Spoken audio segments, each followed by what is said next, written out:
आंदोलनासंदर्भात शिंदेंच्या शिवसेनेतल्या दोन खासदारांच्या दोन वेगवेगळ्या भूमिका पाहायला मिळाल्या।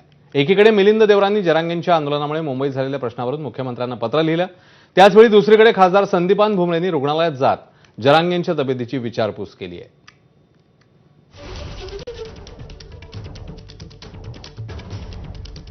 तर मनोज जरांगेंच्या आंदोलनामुळे 5 दिवस मुंबई आणि खास करून दक्षिण मुंबई ढवळून निघाली। आंदोलन आझाद मैदानात होतं तर हजारोंच्या संख्येने आलेले मराठा आंदोलक मुंबईभर विखुरले होते।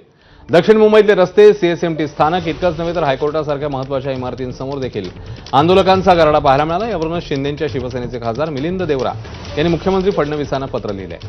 दक्षिण मुंबईतल्या देशाचं आर्थिक केंद्र असलेल्या ठिकाणांमध्ये आंदोलनावर बंदी घालावी अशी मागणी त्यांनी केलेली आहे। तर खासदार मिलिंद देवरांनी मुख्यमंत्र्यांना या संदर्भात लिहिलेल्या पत्रामध्ये नेमकं काय म्हटलं आपण बघूया। आझाद मैदान आणि दक्षिण मुंबईत वारंवार होणाऱ्या निदर्शनांवर मी चिंता व्यक्त करतो। निदर्शनाचा अधिकार लोकशाहीने दिलाय, तो अत्यावश्यक आहे, पण अशा आंदोलनांमुळे सर्वसामान्यांना त्रास होऊ नये याची काळजी आपण घ्यायला हवी। दक्षिण मुंबई राज्याच्या कारभारासह आर्थिक दृष्टीनेही अत्यंत महत्त्वपूर्ण ठिकाण आहे। तर इथेच शासनाची मुख्यालयं, पोलीस मुख्यालयं तसंच पश्चिम नौदल कमांड देखील आहे। म्हणूनच दक्षिण मुंबईतील उच्च सुरक्षा, उच्च कार्यक्षम क्षेत्रांमध्ये अशा निदर्शनांवर बंदी घालावी। अशा निदर्शनांना वेगळं ठिकाण द्यावं असं मी महाराष्ट्र शासनाला आवाहन करतोय। दरम्यान यावर मनोज जरांगेंनी नेमकं काय म्हटलं, काय प्रतिक्रिया दिली आपण बघूया। मला चुप राह, इतके शांततेत येणारी पहिली जातस। हो, कुणाची काडी उचलले नाही, कुणाचे भजे उचलले नाही, कुणाचं काय केलं नाही, उलट सगळ्याला पाणी पाजित होती, भाकरी खाऊ घालत होती आमच्या। अशी वापस येणारी शांततेत जात नाही। ही जात लई ई खारी आहे, लई विषारी तराला लागल्यावर, पण अशी होणे नाही। पुन्हा असली जात होणे नाही। एका हाक्यावर कोटीत येते, एका हाक्यावर जशाल तसं माघार येतात। तोटा जरी झाला तरी येतात आणि फायदा झाला तरी पण येतात।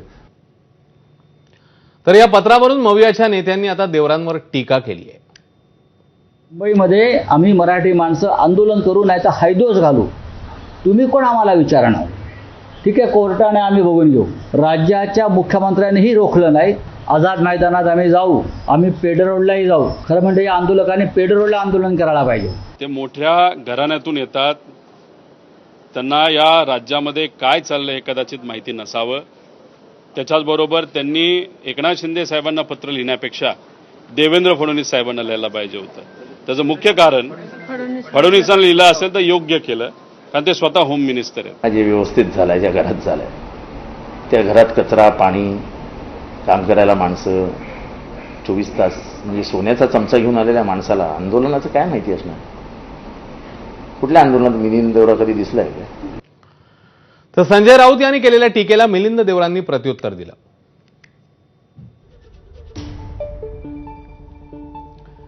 आपल्या एक्स पोस्टमध्ये मिलिंद देवरा म्हणतायत, मी नेहमीच असा विश्वास ठेवलाय की आंदोलन करणं हा प्रत्येक भारतीयाचा घटनात्मक अधिकार आहे। जगातील सर्वात मोठ्या लोकशाहीत मी राहतो, याचा मला अभिमान आहे। माझं हे मुख्यमंत्री यांना मी पाठवलेलं पत्र हे मुंबईत आंदोलन बंद करण्यासाठी नव्हतं, तर ती शिस्तबद्ध पद्धतीने व्हावीत आणि रोजंदारी करून आपल्या कुटुंबाचा उदरनिर्वाह करणाऱ्या सर्वसामान्य कष्टकरी मुंबईकरांना त्रास होऊ नये यासाठी होतं।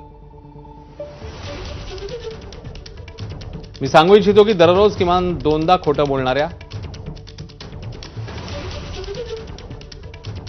मानसिक उपचारांची तातडीने गरज असलेल्या बाळासाहेबांच्या विचारसरणीला तिलांजली देऊन राजकीय फायद्यासाठी मराठी माणसाच्या पाठीमध्ये खंजीर खुपसणाऱ्या व्यक्तीवर विश्वास ठेवण्याआधी माझं पत्र नीट वाचा, धन्यवाद, असं म्हणतायत खासदार मिलिंद देवरा आपल्या एक्स पोस्टमधून।